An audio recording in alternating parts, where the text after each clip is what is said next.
আলহামদুলিল্লাহ আলহামদুলিল্লাহ, জামাত শিবিরের রাজনীতি চমৎকার, ভালোই লাগে। তার কারণ জামাত শিবির রাজনীতিতে যে ভূমিকা পালন করতেছে সত্যি প্রশংসনীয়। তারা কিন্তু হিন্দুদের পাশে দাঁড়াচ্ছে, তারা কিন্তু আলেম সমাজের পাশে দাঁড়াচ্ছে, তারা কিন্তু যারা এই শহীদ হয়েছে শহীদের পাশে দাঁড়াচ্ছে, যারা অসুস্থ তাদের পাশে দাঁড়াচ্ছে। আলহামদুলিল্লাহ, চমৎকার জামাত শিবিরের যে উদারতা, এবং বেগম খালেদা জিয়ার সাথেও জামাতের আমির দেখা করেছে। আলহামদুলিল্লাহ, তাদেরকে অসংখ্য ধন্যবাদ। তার কারণ জামাত শিবির যে বৈষম্যমুক্ত এক বাংলাদেশের স্বপ্ন দেখতেছে, সেটা কিন্তু অগ্রযাত্রা আরও এগিয়ে যাচ্ছে। এতএব জামাত শিবির কিন্তু all the best.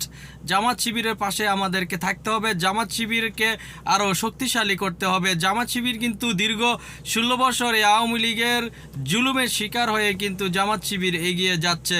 Jamaat Shibir কিন্তু মাথা নত করে নাই এই খুনি হাসিনার কাছে। আর খুনি হাসিনা উন্নয়ন উন্নয়ন বলতে বলতে খুনি হাসিনা কিন্তু বিদায় নিয়েছে এই বাংলার জমিন থেকে।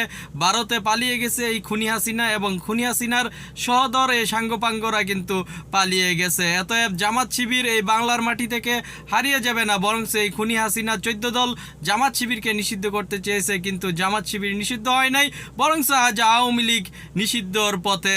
এতএব আলহামদুলিল্লাহ, আল্লাহর কাছে লাখ শুক্রিয়া যে জামাত শিবির এই বাংলার জমিনে তাদের নীতি নৈতিকতা, আল্লাহর উপর বিশ্বাস রেখে এবং জনগণের আস্থা বিশ্বাস রেখে তারা কিন্তু আরও এগিয়ে যাচ্ছে।